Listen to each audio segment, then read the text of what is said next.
नमस्कार, आप देख रहे हैं न्यूज़ 24। आपके साथ मैं हूं रवि ठाकुर।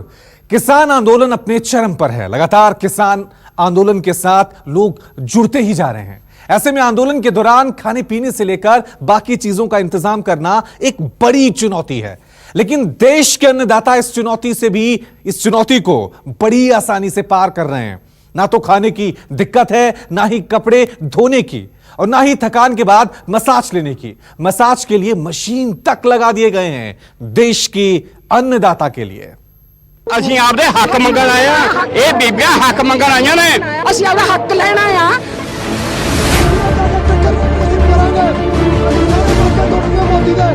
ਜ਼ਮੀਨਾਂ ਖੋਣਾ ਸਾਥੋਂ ਅਸੀਂ ਆਪਦਾ ਹੱਕ ਲੈ ਕੇ ਜਾਵਾਂਗੇ। ਅਸੀਂ ਆਪਦੇ ਹੱਕ ਮੰਗਣ ਆਏ ਆ।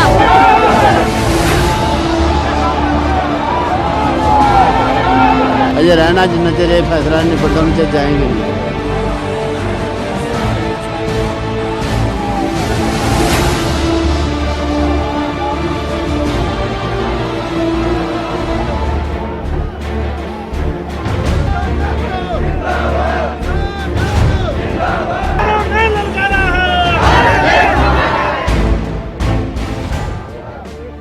किसान आंदोलन का केंद्र बना सिंधु बॉर्डर सबसे ज्यादा सुर्खियों में है। यहाँ आप जब पहुंचेंगे तो ये किसी शहर के बाजार की तरह भी दिखाई देगा, जहाँ आंदोलन के साथ साथ आपको जरूरत की हर चीज मिल जाएगी। खाना खाना हो, कपड़े धुलाने हो, दवाइयों की जरूरत हो, या फिर दिन भर खड़े रहने के बाद थकान दूर करने के लिए पैरों की मसाज करनी हो, यानी ऐसा लगेगा कि आप किसी बाजार में खड़े हैं। आपको ये सब दिखाएं उससे पहले पुरुषों के साथ आंदोलन में कदम ताल करती हुई कुछ महिलाओं से मिलवाते हैं। बॉर्डर पे आपको तमाम महिलाएं जो है वो पुरुषों के साथ कहीं ना कहीं इस आंदोलन में साथ देती नजर आएंगी। माता जी कहाँ से आई हैं आप? ਸੰਗਰੂਰ ਜ਼ਿਲ੍ਹੇ ਤੋਂ ਆਇਆ, ਛਾਜਲੀ ਪਿੰਡ ਤੋਂ। मैं देख रहा हूँ यहाँ पर दूर दराज से लोग आए हुए हैं। सभी लोग इस समय पुरुषों के साथ खड़े हैं, महिला पुरुष सब एक साथ जो हैं। ਸਾਥ ਖੜੇ ਹਾਂ ਹਾਂ ਸਾਰੇ ਪੰਜਾਂ ਦੇ ਭੈਣਾਂ ਦੇ ਅਸੀਂ ਸਾਥ ਖੜੇ। ਇੱਕ ਮਿੰਟ ਮੈਨੂੰ ਗੱਲ ਕਰਨਾ ਦੇ। ਕਿੰਨੀ ਉਮਰ ਆ? ਇਹ ਜਿਹੜੀਆਂ ਖਬਰਾਂ ਤੁਸੀਂ ਗੰਦੀਆਂ ਲਾਉਨੇ ਹੋ ਬਈ ਖਾਲਸਤਾਨ ਮੰਗਣ ਆਏ ਆ, ਅਸੀਂ ਆਪਦੇ ਹੱਕ ਮੰਗਣ ਆਏ ਆ। ਇਹ ਬੀਬੀਆਂ ਹੱਕ ਮੰਗਣ ਆਈਆਂ ਨੇ, ਅਸੀਂ ਆਪਦੇ ਹੱਕ ਮੰਗਣ ਆਏ ਆ।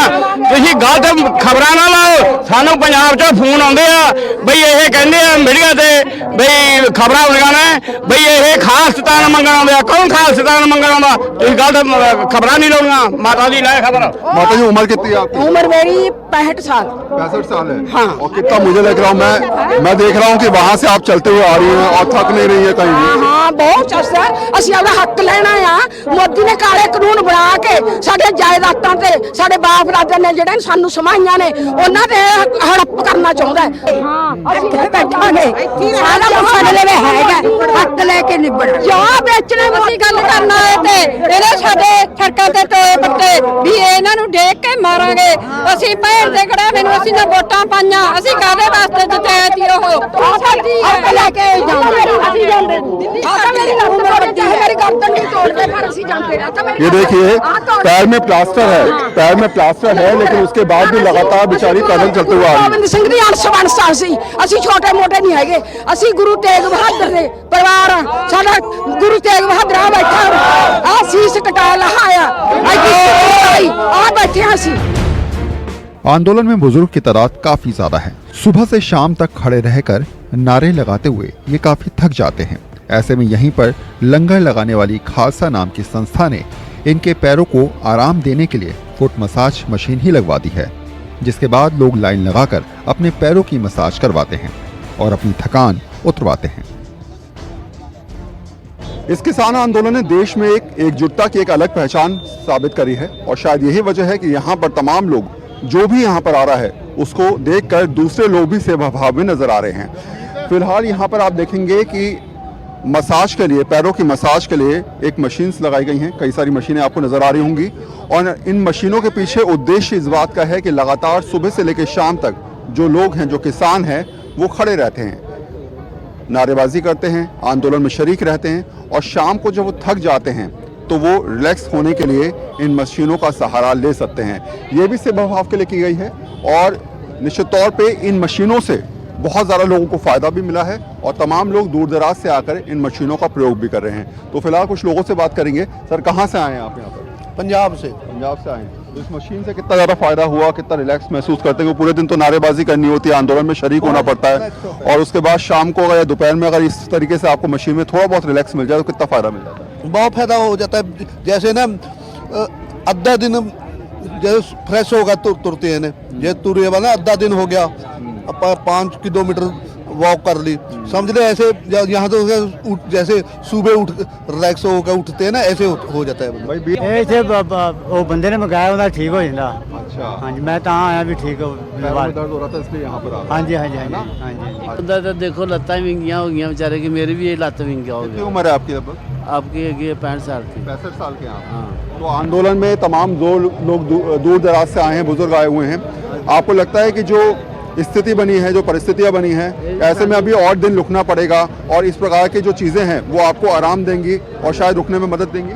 ਅਸੀਂ ਜੀ ਅਜੇ ਰਹਿਣਾ, ਸਾਨੂੰ 9 ਦਿਨ ਹੋ ਗਏ ਆਇਆ ਨੂੰ, ਅਜੇ ਰਹਿਣਾ, जिन्ना चिर ये फैसला नहीं निबड़ता उन्ना चिर जाएंगे नहीं। यहाँ करीब 25 मशीनें हैं। अभी लोगों की भीड़ को देखते हुए यहाँ टोकन सिस्टम भी शुरू किया गया है। लोग जब आप आते हैं आपके पास और भीड़ आप देखते हैं तो लोग कहते हैं कि कुछ और मशीनों का अरेंजमेंट करिए, कुछ और मशीन हो जाएंगी तो आराम मिलेगा और बढ़िया रहेगा। नहीं, बेसिकली यहाँ पे नंबर तो आप जितना मर्जी वो कर सको, बेसिकली चीज़ है इनको मैनेज कैसे करना है। आप यहाँ पे 100 मशीन भी लगा दोगे तब भी कम पड़ेंगी, लेकिन बेसिकली तो ये है अभी हम उसको मैनेज किस तरीके से कर रहे हैं। आपने यहाँ पे देखा ही है 2-3 बार यहाँ पे चेंज हो गया है, तो 2020 टोकन वाला सिस्टम सबसे बढ़िया है। ये जहाँ लोग बैठे हैं ये इन करवा के जो नेक्स्ट वेट कर रहे हैं उनको टोकन दे दिए गए हैं, तो इनकी टर्न के बाद उनकी बारी आ जाएगी, बस ऐसे। यहाँ आकर अब बुजुर्ग ये कहते नजर आ रहे हैं कि दिन में 2 से 3 बार तो अब यहाँ आना ही पड़ेगा। बहुत जी मशीन शुरू हो गई आपकी? ਹਾਂਜੀ ਹਾਂਜੀ ਹਾਂਜੀ ਹੋ ਗਈ। कितना आराम मिल रहा है? ਹਾਂਜੀ ਮਿਲਦਾ ਹੀ ਰਹਾਂ ਜੀ। आराम मिल रहा है? ਹਾਂਜੀ ਹਾਂਜੀ ਹਾਂਜੀ तो पहली बार आए हो? ਹਾਂਜੀ ਹਾਂਜੀ पहली बार आए हो? ਹਾਂਜੀ ਹਾਂਜੀ। तो मशीन में पैर रखने के बाद अब मन कर रहा है कि कल भी आ जाऊंगा, थोड़ा सा आराम मिल जाएगा। ਆ ਜਾਏਗਾ ਆ ਜਾਏਗਾ। आओगे? ਠੀਕ ਹੈ ਜੀ। अच्छा, आए कहाँ से हो? ਆ ਕੇ ਜੀਰਾ ਜੀ। अच्छा, ਜੀਰਾ। तो ये मशीन के बारे में किसने बताया कि वहाँ चले जाओ, थोड़ा पैरों में आराम मिलेगा? ਹਾਂਜੀ मशीन के बारे में किसने बताया था? ਇਹ ਇੱਥੇ ਉਹ ਬੰਦੇ ਨੇ ਮੰਗਾਇਆ ਉਹਦਾ ਠੀਕ ਹੋ ਜਾਂਦਾ। अच्छा, ਹਾਂਜੀ ਮੈਂ ਤਾਂ ਆਇਆ ਵੀ ਠੀਕ ਹੋ। पैरों में दर्द हो रहा था इसलिए यहाँ पर आ गए। ਹਾਂਜੀ ਹਾਂਜੀ ਹਾਂਜੀ ਹਾਂਜੀ। अच्छा, यहाँ हर तरफ आपको सेवा भाव नजर आएगा। कोई लंगर चला रहा है तो कोई किसी के कपड़े धो रहा है। यहाँ किसानों के कपड़े धोने के लिए वॉशिंग मशीन भी लग चुकी है। किसान जानता है कि उसे अभी लंबी लड़ाई लड़नी है और इसके लिए व्यवस्था भी करनी जरूरी है। तो देखेंगे कि तमाम किसानों के लिए कपड़े धोने के लिए वॉशिंग मशीन लगाई गई है। इस वॉशिंग मशीन में जितने भी किसान चाहें तो अपने आप भी धो सकते हैं आकर, या फिर यहाँ पर लोग हैं उनकी मदद करने के लिए। तो बाबूजी पूरे दिन में कितने लोग आते हैं आपके पास? ਵਾਹਿਗੁਰੂ ਜੀ ਕਾ ਖਾਲਸਾ ਵਾਹਿਗੁਰੂ ਜੀ ਕੀ ਫਤਿਹ। ਪੂਰੇ ਦਿਨ ਦੇ ਵਿੱਚ ਜੀ ਇੱਥੇ 500-700 ਕੱਪੜਾ ਆ ਜਾਂਦਾ ਜੀ। 500-700 कपड़ा? ਕੱਪੜਾ ਹਾਂਜੀ। तो दोनों मशीनों में 500-700 कपड़ा आप लोग धो लेते हैं? हाँ जी, तो धो देते हैं सुबह 6 बजे से लेके शाम 7:30 8-9 बज जाते हैं। हाँ जी। दिक्कत तो यहाँ बुजुर्गों को ज़्यादा हो रही थी क्योंकि 15-17 दिन हो गए सबको आए हुए, तो उनके कपड़े भी गंदे थे और एक मौसम ठंड का है जी, तो बुजुर्गों के लिए ज़्यादा हमने सोचा कि तंग हो रहे हैं, उनको दिक्कत आ रही थी। हाँ जी। तो कितने दिनों का लगभग ये मशीनें लगाए हुए आपको?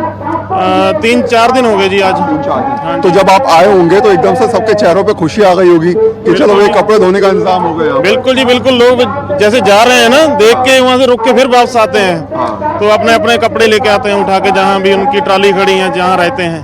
हाँ जी, तो बस ऐसे ही सारी दिहाड़ी चलता है काम। हजारों की संख्या में भीड़ के लिए यहाँ मेडिकल सुविधा का इंतजाम खुद किसानों ने किया है। यहाँ कई सारे चलते फिरते अस्पताल आपको मिल जाएंगे जिसमें सारी आधुनिक मेडिकल सुविधाएं मौजूद हैं। सिंधु बॉर्डर पे किसान आंदोलन में जिसका जैसा हिसाब बनता है वो उस हिसाब से सेवा भाव में यहाँ पर लग जाता है। दूर दराज से लोग आए हुए हैं किसानों की सेवा करने के लिए। ऐसे में सबसे ज़्यादा ज़रूरी है वो ये बात कि अगर कोई किसान बीमार हो जाता है तो उसके मेडिकल की व्यवस्था यहाँ पर क्या है। किसानों ने कहा कि हमें किसी की कोई ज़रूरत नहीं है, हम सारी व्यवस्था अपने आप कर लेंगे। सेवा करने वाले लोगों ने व्यवस्था कर दी और हालात अब यहाँ पर ऐसे बन गए हैं कि अगर किसी को कोई चोट लगे, किसी को हार्ट अटैक आए, किसी को चाहे कैसी भी मेडिकल इमरजेंसी क्यों ना हो, सारी व्यवस्था यहाँ पर हो रखी है। मैं फ़िलहाल एक चलते फिरते अस्पताल में हूँ।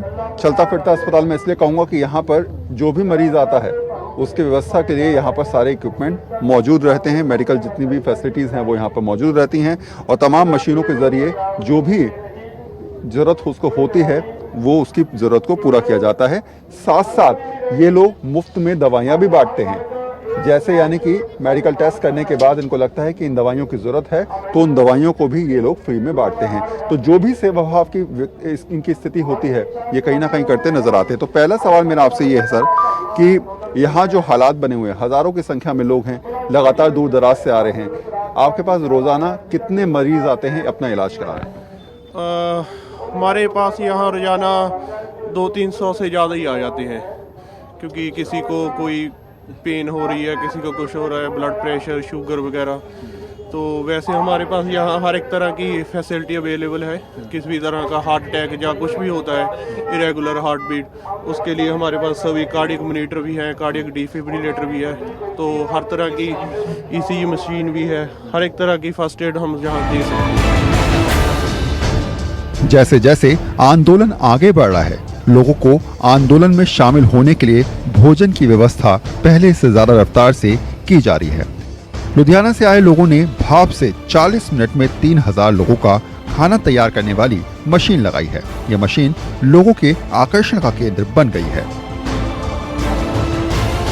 सिंधु बॉर्डर पे जगह जगह गुरु के लंगर चल रहे हैं और हर किसी की मंशा ये है कि वो ज़्यादा से ज़्यादा लोगों को भोजन करा सके। फिलहाल हम लोग एक जगह पर हैं जहाँ पर आधे घंटे के अंदर 2500 से 3000 लोगों को खाना तैयार हो जाता है। टेक्निक क्या है वो समझिए, थोड़ी सी नई टेक्निक है लेकिन इसको लगातार ये लोग यूज़ करते आ रहे हैं। तो सर बताइए थोड़ा सा इसके बारे में। वाहिगुरू जी का खालसा, वाहिगुरू जी की फतेह। हाँ, हम लोग गुरदासपुर से आए हैं, गुरुद्वारे से। संत बाबा जारा सिंह निक्के कुम्मन कार से वाले बाबा अमरीत सिंह की रहनुमाई हेठ में जो ये है इस बॉयलर है स्टीम, इसमें प्रदूषण नहीं है और सिलेंडर से जल्दी खाना बनता है। ठीक है सर, इसमें 3-4 पतीले लगे हुए हैं। अभी जगह कम है, नहीं तो कनेक्शन बने हुए हैं, ये देखो, और भी चल सकता है, लेकिन जगह में इतना ही खाना जो है लोगों को पूरा करते हैं। अच्छा मुझे बताइए, जैसे कि आपने यहाँ से जो है कोयला या लकड़ियाँ डाली है ना, लकड़ियाँ डाल दी आपने। हाँ जी, हाँ जी। उसके बाद ऊपर क्या है यहाँ पर? इसके ऊपर पानी है, ये पानी वाला पानी जो ऊपर है जाएगा ऊपर जा रहा है और ये इसको गर्म करेगा। गर्म करेगा। उसके बाद इस टाइप में हाँ, इसका जो स्टीम बना हुआ है पानी का वो इधर आ जाएगा। अच्छा, जो भाप बनी है वो भाप यहाँ से होते हुए सीधे इस इसमें आएगी, पतीले में आएगा और वो भाप जो है वो इसको बॉईल करेगी, इसको पकाएगी। यही तरीका है। पंजाबी में कहते हैं कि गुरु की मेहर होनी चाहिए तो सब चंगा है। अब इसी सोच के साथ ये दिल्ली का सिंधु बॉर्डर एक नए शहर का रूप अख्तियार कर चुका है, जिसकी सबसे बड़ी पहचान बन चुका है किसान आंदोलन। कैमरामैन मोहम्मद रफीक के साथ वरुण सिन्हा, न्यूज़ 24। नमस्कार, मैं हूं मानक गुप्ता। अगर आपको हमारा ये वीडियो पसंद आया हो तो इसे लाइक और शेयर जरूर करें, और हाँ, हमें सब्सक्राइब और फॉलो करना ना भूलें ताकि आप देश और दुनिया की कोई खबर मिस ना करें। तो जुड़े रहिए हमारे साथ और देखते रहिए न्यूज़ 24।